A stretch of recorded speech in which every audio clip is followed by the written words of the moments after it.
getting into like the bodybuilding thing, right? Like you take your prep seriously. You take it like a job. I was actually, it is a job. We were getting ready for the same show, obviously.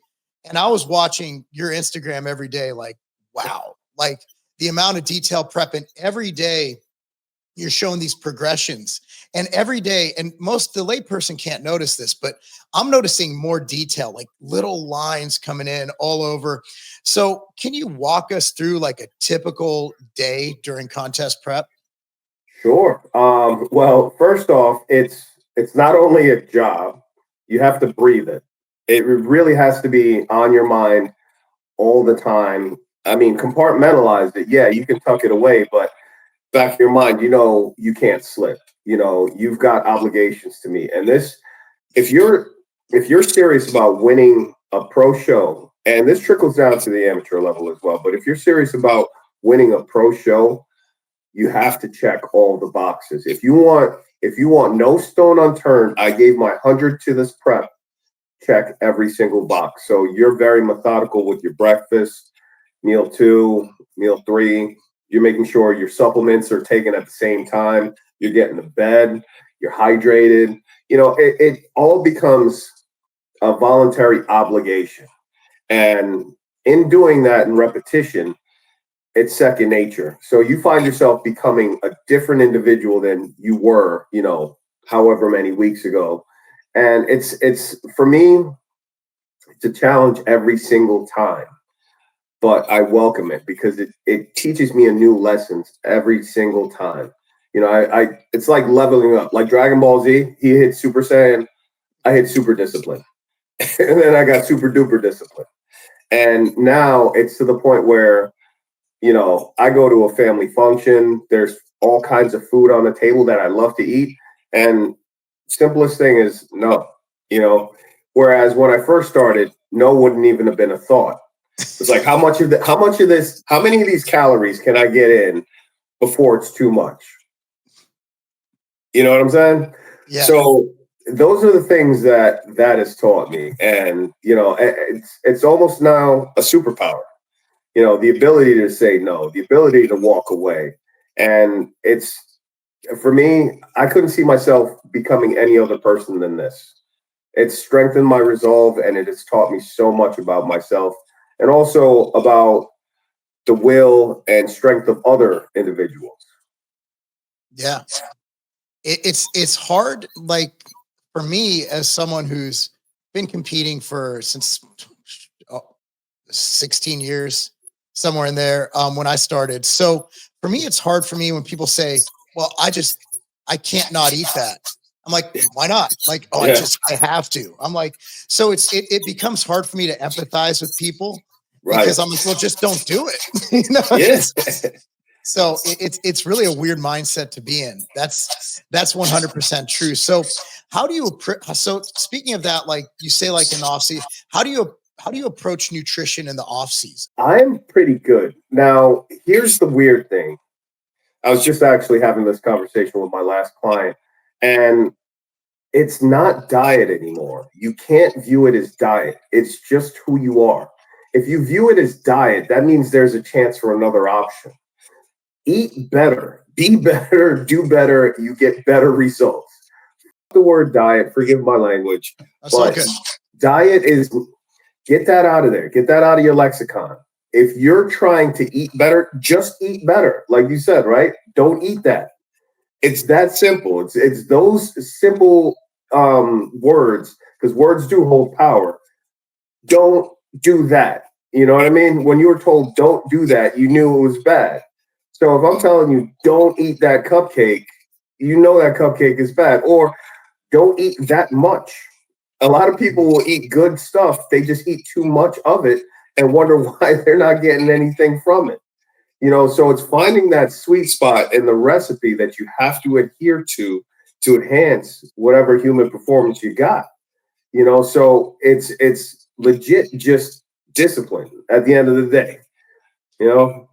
Well, you were a pro athlete, so you have that mindset to get to that level. I think without sports, Mark, I would have found this. I think it's a characteristic trait. And, I hate to go there because it sounds like, I'm preaching, but I grew up in a time where if you were told, don't do that, and you did that, there's going to be a sound effect. You know what I mean? You're gonna hear something like, there you go. And then I knew, don't do that.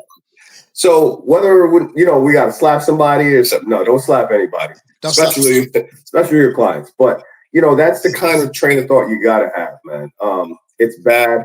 Walk away from it. And again, that's just one of those things that I think I would have had without bodybuilding. Bodybuilding helped me master the ability to say no.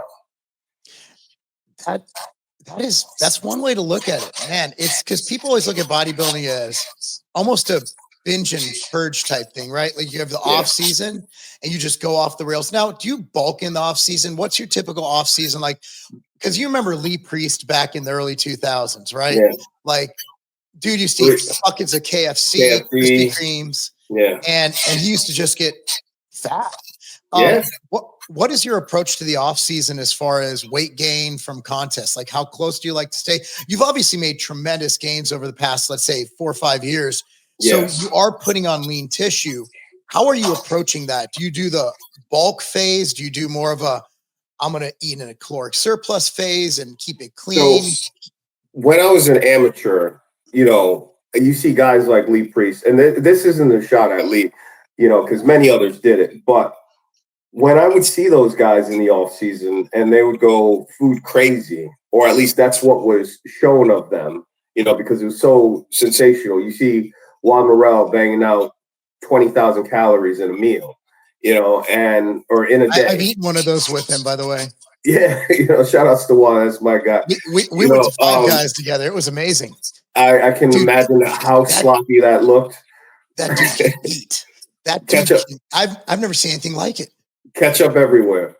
Oh my! I mean, dude, he's like it was like because Five Guys is not cheap. That is rich people food. Yeah, we must have spent like $90 that day at Five Guys, just us. So usually I go to Five Guys. I don't go to Five Guys anymore, but when I did, my bill would be like $30 just for my shit. Yeah, and honestly, it's not worth the calories. But at the end of the day, I would see that and think that that was the way to do things. Not knowing that for me, there was probably a better option. I thought that was the only option. So as I got better, like you said, in the past few years, I started to realize less is more. So if I weigh less in the off season, it's easier to get in shape. So, allow some flexibility, but not complete, Jesus take the wheel. It really has only become better the past 3 years where I didn't go back to eating junk food. There was a time where you could look in my cabinet and see every single flavor of Pop-Tart on the planet. Dangerous. Bang energy drinks by the case, all kinds of nonsense. And, that's not a shot at Pop-Tarts or a Bang. It's just I would consume way too much of that stuff. Once I stopped doing that and stopped drinking soda and stopped eating the sweets, I found that there was less inflammation in my body. So, the return was so great that I could easily walk away from that because it didn't align with my goals. So, sure, I could probably still bang out 10,000 calorie days, but why? When I met Lee Haney, the first thing he told me was, hey, make sure you never get above 15 pounds of your stage weight. And I try to live by that principle. So in my off season, I try to stay within like 15 pounds or so.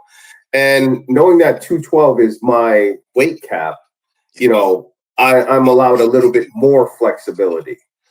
But realistically, how much muscle can you put on in a year, right? So minimalistic gains is that's my approach. Some guys take the governor off. As much food as I can get in, work out as much as I can, take as much things as I need to, and they're cool with that. Me, not so much, because I think about tomorrow. So thinking about tomorrow, like we're in our 40s. Yeah. And this is one thing people assume bodybuilders you know, like I'm in the 210, 220. So I mean, we're around the same weight, but people assume that we are unhealthy, that we do not think about longevity, that all this stuff's a thing. So obviously you want to live a long life. Of course. So how do you balance a professional, rigorous sport that has a reputation for, because we've had some unfortunate incidents in this industry, Yes, and unfortunately. so that gets brought up all the time. And we always say, well, you're going to die early because you're a bodybuilder. And I'm like, well, you know, everything in life has an inherent risk, but True. overall we're in shape. We do our cardio, we get our blood work done. We do everything we can to mitigate that. Looking from a longevity standpoint, how do you balance the desire to live a long, prosperous health span and lifespan with competing as the highest level, Olympia level professional bodybuilder? Well, first things first, I couldn't do half the stuff without having a great, I hate to say it this way, but like medical team, you know, and I don't have a medical team, but I have my doctors that, you know, they're checking all the boxes for me. If I miss something, I have a second set of eyes, always looking at my blood work, my labs, monitoring my heart.